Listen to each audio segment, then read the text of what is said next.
오늘 우리에게 주신 하나님 말씀 보겠습니다. 요한복음 21장 18절, 19절 두 절입니다. 내가 진실로 진실로 내게 이르노니 네가 젊어서는 스스로 띠띠고 원하는 곳으로 다녔거니와 늙어서는 내 팔을 벌리리니 남이 내게 띠띠우고 원하지 아니하는 곳으로 데려가리라.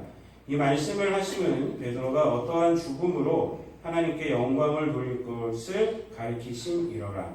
이 말씀을 하시고 베드로에게 이르시되 나를 따르라 하시니.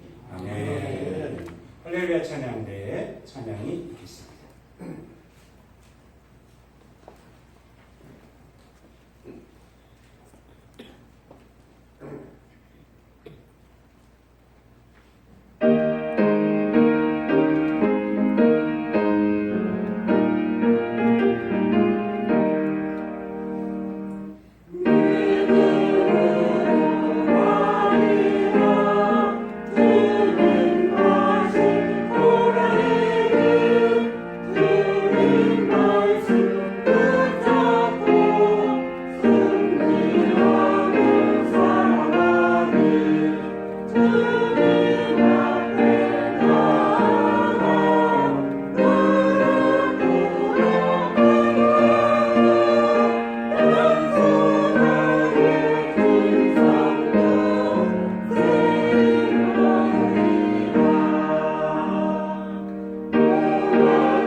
오늘 읽은 본문 말씀을 가지고 죽음으로 하나님께 영광을 이라는 제목으로 함께 은혜를 나누겠습니다. 한번 따라해 보시기 바랍니다. 죽음으로 하나님께 영광을. 좀 제목이 좀 많이 비장하죠? 네. 죽음으로 하나님께 영광을. 그러니까 좀 비장합니다. 네. 오늘 이제 이 제목은요, 19절에 나온 말씀 그대로 제가 제목 삼은 겁니다. 19절에 보면은 베드로가 어떠한 죽음으로 하나님께 영광을 돌릴 것을 가리키심이더라. 여기서 제목을 제가 가지고 왔습니다.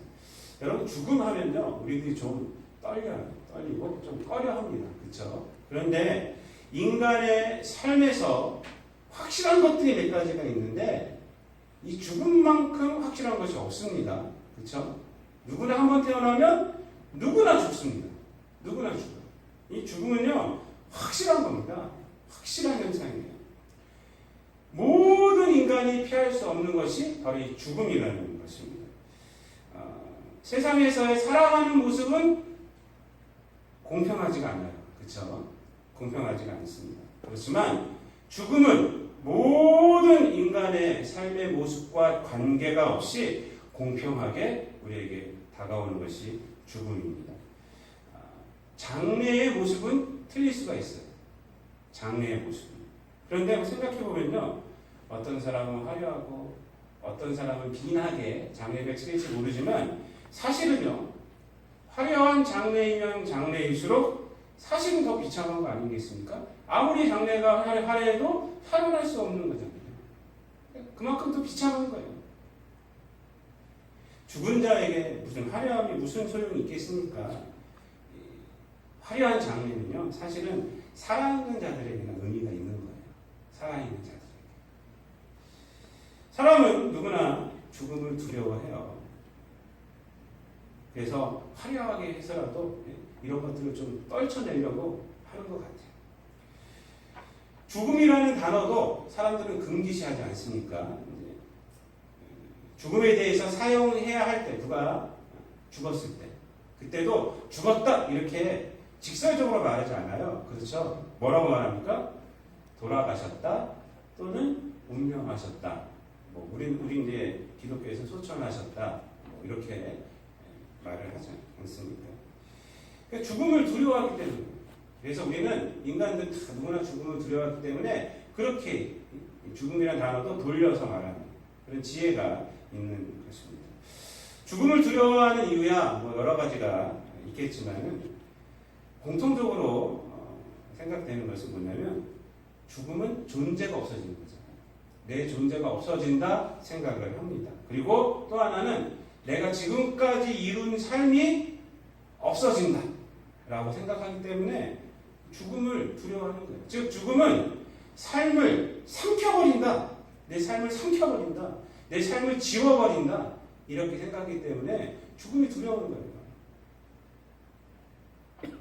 가장 심한 욕 중에 하나가 뭐예요? 하나만 막 했을 때 너 죽고 싶어. 이렇게 하잖아요. 얼마나 가장 심한 욕이에요. 여러분 그런데 우리 곰곰이 생각해보면요. 죽음이라는 것이요.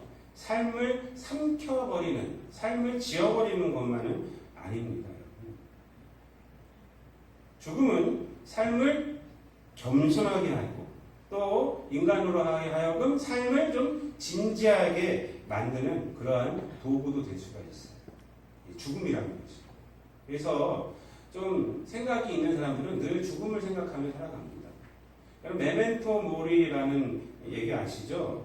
죽음을 기억하라 이렇게 해석할 수 있지 않습니까? 메멘토 모리. 이 말은 로마가 이제 나가서 전쟁에서 승리했을 때 개선 장군이 들어올 거 아닙니까? 신의 시가지 행진을 할 때에 그 뒤에서 노예들로 하여금 이 메멘토 모리를 외치게 했다고 합니다. 거기서 유래가 됩니다. 메멘토 모리. 죽음을 기억하라. 좀 아이러니하죠, 여러분. 이 승리한 장군 그 앞에서 꽃들이 막 꽃을 막 던지고 막 승리했다고 외치는데 뒤에서 노예들이 이 얘기를 하는 거예요. 메멘토 모리. 죽음을 기억하라 하고 확 외치는 거예요.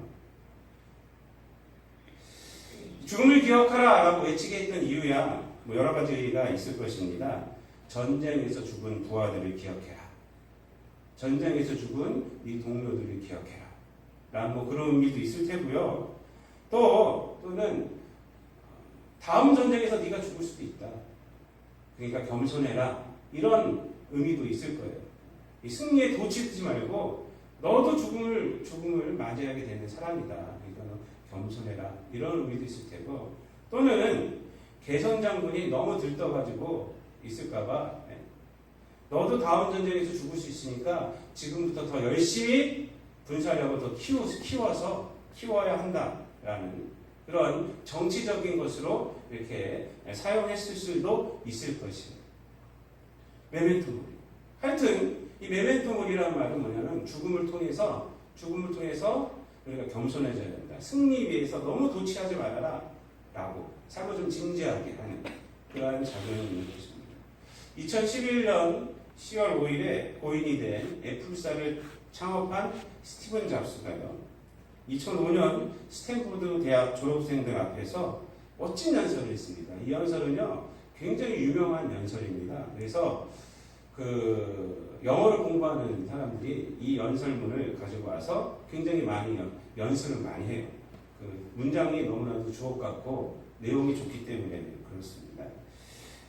그 연설은요 그때 당시 스탠포드 대학생들에게 굉장히 감흥을 미쳤어요. 감동을 줬어요. 그리고 읽는 모든 사람들이 감동을 줘요. 그 연설 제가 보니까 세 대지로 되어 있습니다. 첫 번째 대지는 뭐냐면 내가 불행하게 태어났음에도 불구하고 이렇게 성공했다.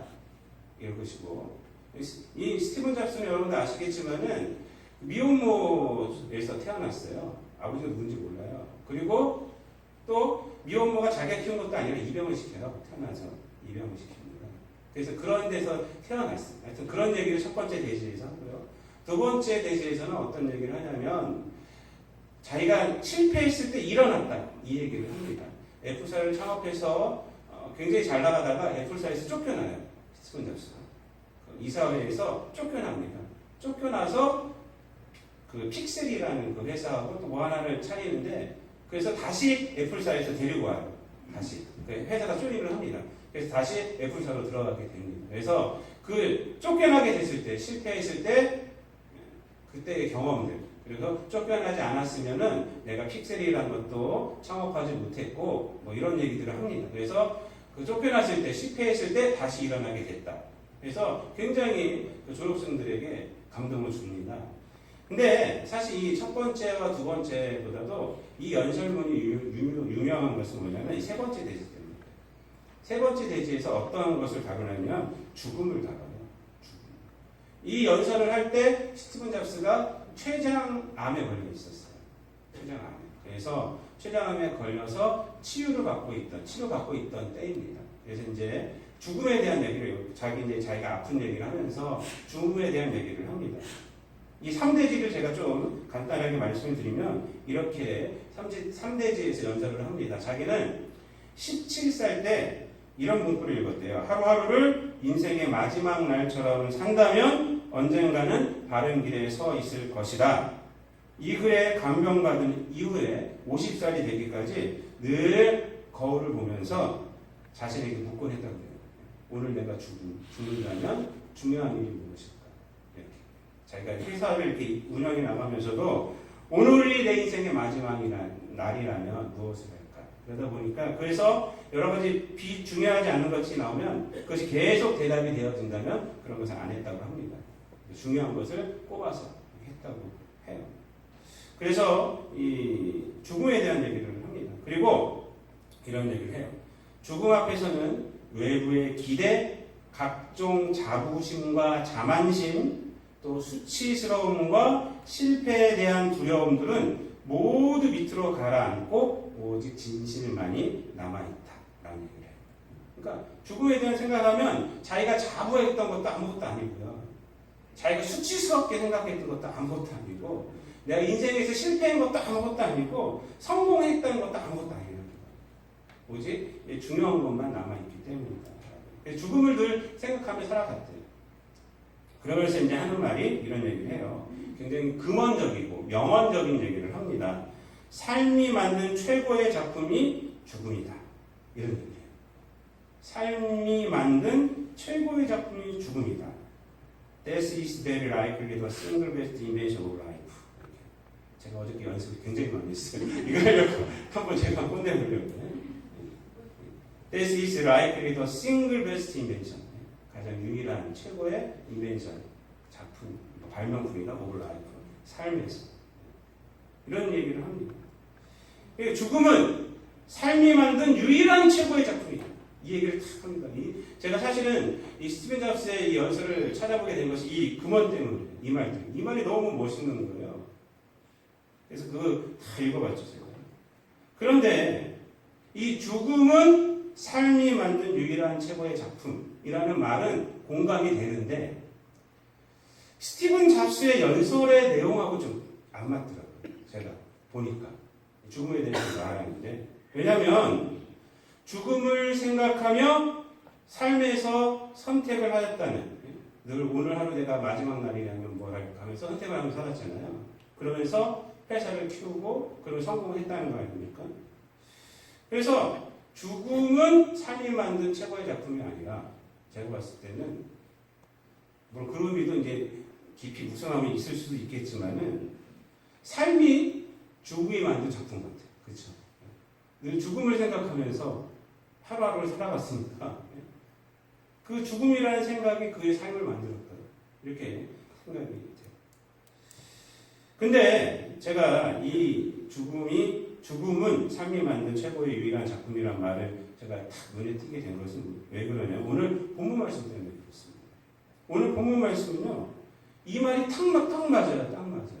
사도 요한이 뭐라고 베드로에게, 예수님이 베드로에게 하신 말씀을 뭐라고 지금 해석을 하고 있냐면 19절에 베드로가 어떠한 죽음으로 하나님께 영광을 돌릴 것을 가르치심이라라 라고 말했어요. 그러니까 죽음으로 하나님께 영광을 돌려요. 죽음으로. 이 죽음은 어떤 죽음이에요? 이 죽음. 최고의 죽음 아닙니까? 최고의 죽음. 저는 그래서 이 베드로의 죽음이 삶이 만든 유일하고 최고의 작품이구나. 이 죽음이, 베드로의 죽음이 베드로의 삶이 만든 유일하고 최고의 작품이다. 하나님께 영광 돌리기 때문에 죽음으로.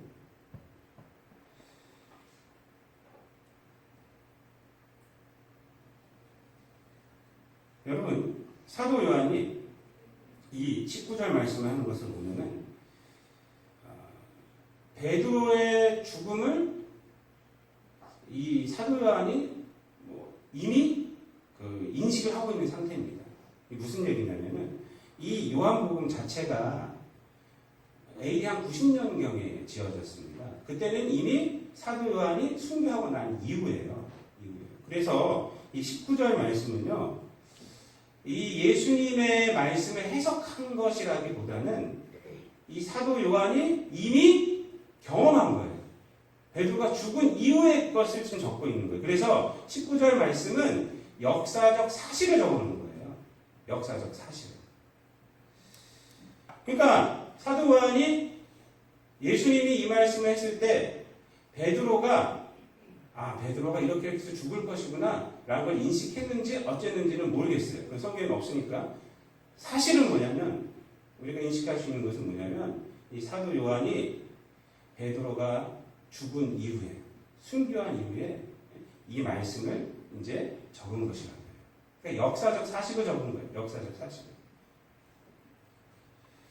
여러분, 우리가 여기서 베드로의 죽음이 하나님께 영광이 되었다라고 이렇게 이 사도 요한이 말한 이유가 무엇인지를 우리가 좀 생각을 해봐야 합니다. 그 이유가 단순히 베드로가 팔을 벌려서 십자가에서 예수님처럼 죽음을 맞이했기 때문인가? 그것은 아닙니다, 여러분. 그냥 예수님이 십자가에 죽으셨기 때문에 베드로 십자가에 죽었어. 그렇기 때문에 하나님이 영광 받으셨어. 죽은 모양새가 십자가에서 죽었기 때문에가 아니라는 것이에요. 이런 순교의 모습 때문에가 아니라 이 베드로가 예수님을 따르는 삶의 결과가 순교인 줄 알면서도 예수님을 따르는 삶을 살았기 때문에 그의 죽음이 하나님께 영광이 되는 거예요. 여러분, 이것을 우리가 잘 해석을 해야 합니다. 왜 하나님께 영광이 되는가? 베드로는 이 예수님의 이 말씀을 통해서 예수님을 따르면, 예수님이 주신 소명을 내가 지키면 어떻게 되는지 알고 있었어요. 어떻게 돼요? 죽는다는 거예요. 죽는다. 그럼에도 불구하고 그 길을 갔다는 것이. 그래서 그의 죽음이 하나님께 영광이 됐다는 것입니다. 여러분, 그러면 우리가 이런 의문을 가질 수가 있어요. 베드로가 예수님께서 18절 말씀을 했을 때 자기가 죽을 것이라는 예언임을 알았습니까? 본문에는 안 나타있잖아요. 근데 그걸 알았습니다. 베드로 후서 1장 14절 말씀 보세요. 찾아보세요. 베드로 후서 1장 14절.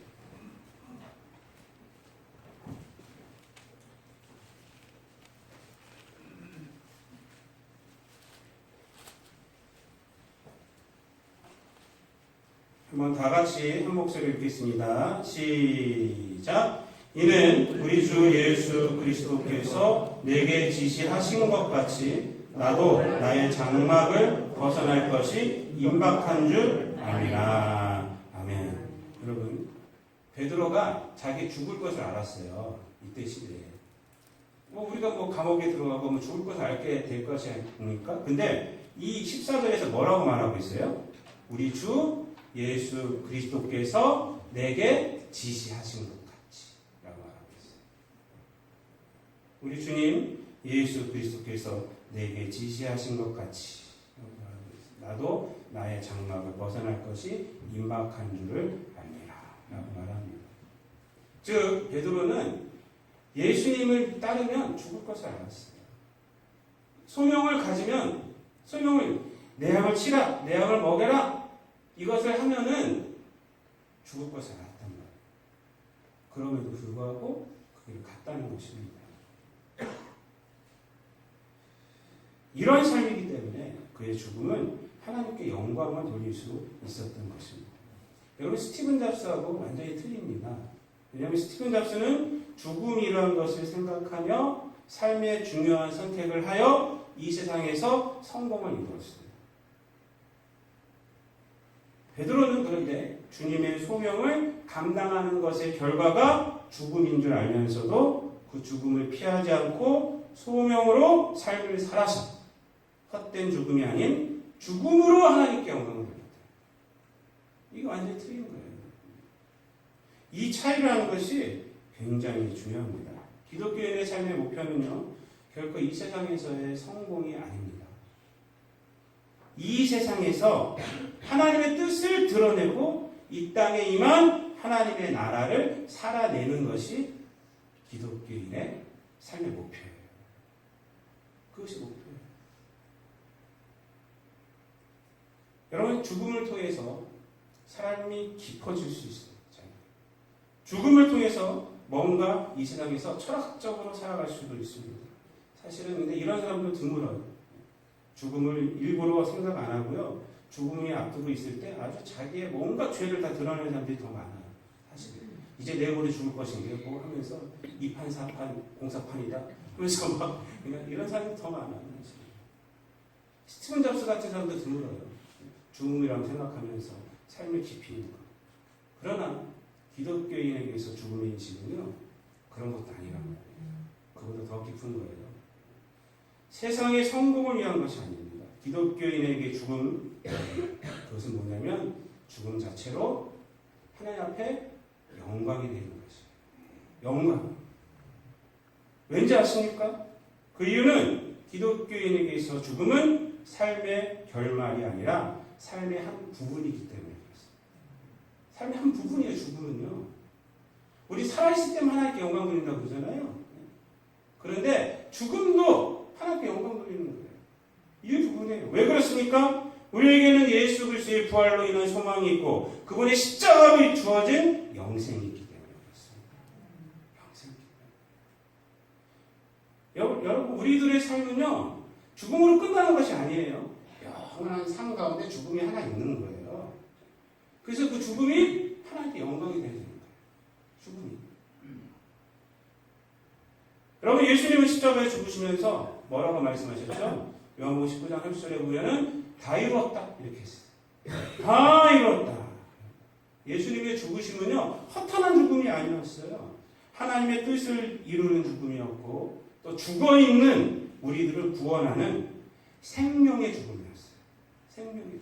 죽음으로써 하나님의 뜻을 이루고 죽음으로써 저와 여러분을 살리고, 그게 예수님의 십자가예요. 십자가. 그래서 우리 십자가를 보면 은혜가 되는 거예요. 나를 살렸거든요. 십자가 보면서 예수님 죽었는데 이것이 아닙니다. 나를 살리셨네요. 그렇기 때문에 예수님은 십자가에서 다 이뤘다는 거예요. 다 이뤘다. 세상 사람들은 죽음 앞에서 막 이러고 있는데 아니, 다 이뤘다. 다 이뤘다. 이 말은 헬라어로 테텔레스타이, 무슨 뜻이냐면 내가 계산을 다 했다. 내가 계산을 다 했다. 계산. 그리고 사흘 만에 부활하셔서 믿는 자들의 천열매가 되셨어요. 우리의 참 소망이 되셨어요. 참 소망. 우리 믿는 자들도 죽음으로 끝나는 것이 아니에요. 부활을 받게 돼요. 영원한 생명 가지고 살아가는 것입니다. 사도 바울은 죽음을 앞두고 이렇게 고백을 합니다. 디모데후서 4장 6절부터 8절까지. 전제와 같이 내가 벌써 부어지고 나의 떠날 시각이 가까웠도다. 나는 선한 싸움을 싸우고 나의 달려갈 길을 마치고 믿음을 지켰으니 이제 후로는 나를 위하여 의의 면류관이 예비되었으므로 주 곧 의로우신 재판장이 그날에 내게 주실 것이며 내게만 아니라 주의 나타나심을 사모하는 모든 자에게 도니라. 라고 말합니다. 여러분, 사도 바울에게 있어서 죽음이 뭡니까? 죽음을 두려워하고 있습니까? 죽음이 내 삶을 집어삼켜. 내가 지금까지 교회를 주님에서 이렇게 했는데 그걸 싹 없애네. 이렇게 말합니까? 아니죠. 뭐라고 말하고 있습니까? 내 삶이 인정받는 순간이 다가왔어. 이렇게 말하고 있는 거예요. 내 삶이 인정받는 것이 죽음이야. 라고 말하고 있는 것입니다. 사도 바울의 이 말씀은요, 저와 여러분들에게 많은 의미를 줍니다. 우리가 예수님의 십자가를 통해서 구원을 받았다면 우리 믿는 자들의 죽음은요, 하나님께 영광이 되는 죽음이 되는 것이죠. 영광이 되는 죽음이 되는. 그러기 위해서는 우리는 주님을 따르는 삶이 필요한 것입니다. 주님은요, 베드로에게 2번이나 나를 따르라 라고 말씀하세요. 여러분, 오늘 본문 말씀은요, 사실 19절 말씀, 사도 요한이 말한 것은 가로를 쳐야 돼요. 18절에서 바로 뭐로 넘어가냐면 나를 따르라 이렇게 넘어가는 것입니다. 사실. 원하지 아니하는 곳으로 데려가리라. 그리고 나서 가로치셔야 돼요. 이 말씀을 하십니다. 이 사도 바울의 역사적 사실에 진술한 거 아닙니까? 가로치고 그 다음 뭐예요? 나를 따르라. 이렇게 말합니다. 사도 요한이 이제 다음 주에 보겠지만 이 사도 베드로가 사도 요한은 어떻게 됩니까? 이렇게 물어보니까 이거 무슨 상관이냐? 나를 따르라. 또 얘기를 했어요. 22절에. 너는 나를 따르라. 2번 얘기를 하십니다. 사랑하는 성도 여러분, 우리가 가진 신앙은요, 이 세상을 목표로 하는 것이 아닙니다.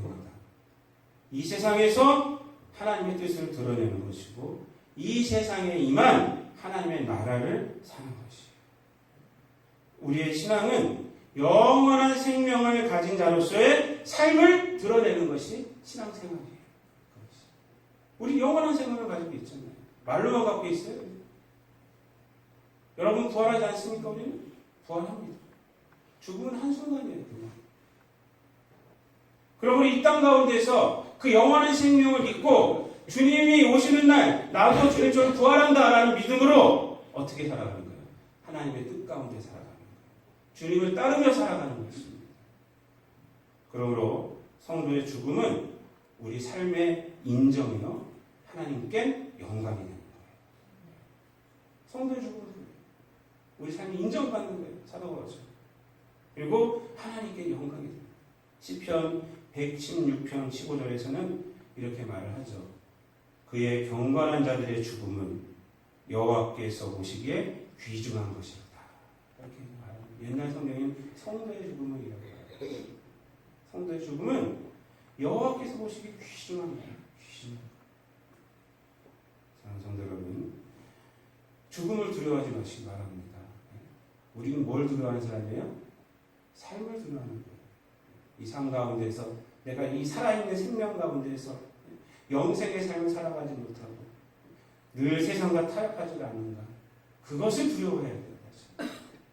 죄에 빠지지 않고 악에 빠지지 않고 거룩한 삶을 내가 살아가게 하여 주시옵소서 라고 우리 그것이 기도의 제목이 되는 거예요. 기도의 제목. 그냥 이 세상에서 뭘 어떻게 하고 이것이 아니라 그것도 필요는 하겠지만은 궁극적인 기도의 제목은 하나님 저에게 영생 주심을 감사합니다. 영생의 삶을 살아가게 하여 주옵소서. 이것이 우리의 기도의 제목이 되어야 합니다. 이 땅에서 주님을 따르는 삶의 위대함을 하셔서 삶뿐만 아니라 죽음으로도 하나님 앞에 영광을 돌리는 베드로와 같은 성도님들 되시기를 우리 주님 예수 그리스도의 이름으로 축원드립니다. 기도하겠습니다. 하나님 감사합니다. 베드로가 죽음으로 하나님께 영광 돌린 것을 우리가 기억하게 하여 주시옵소서. 예수님을 따르는 삶을 살아감으로 우리가 이 땅 가운데서 죽음으로 하나님께 영광 돌리는 우리를 되게 하여 주시옵소서. 이 세상 사람들은 죽음 앞에서 넋을 놓고 있고 죽음 앞에서 두려워하지만 우리에게는 영생이 있음을 늘 감사하게 도와주시고 죽음이라는 것이 하나님 앞에 인정받는 나의 삶이 인정받는 순간이면 우리가 늘 기억하게 도와주시고 바울의 고백을 따라 우리가 선한 싸움을 싸우며 이 땅 가운데서 세상과 타협하지 않고 늘 우리가 이 땅 가운데서 주님 주신 영생의 삶을 살아가고 주님 주신 뜻과 의를 드러내며 살아가는 우리 모든 성도들, 담대한 믿음을 소유한 성도들 되게 하여 주옵소서. 감사드리며 예수님의 이름으로 기도드리옵나이다. 아멘.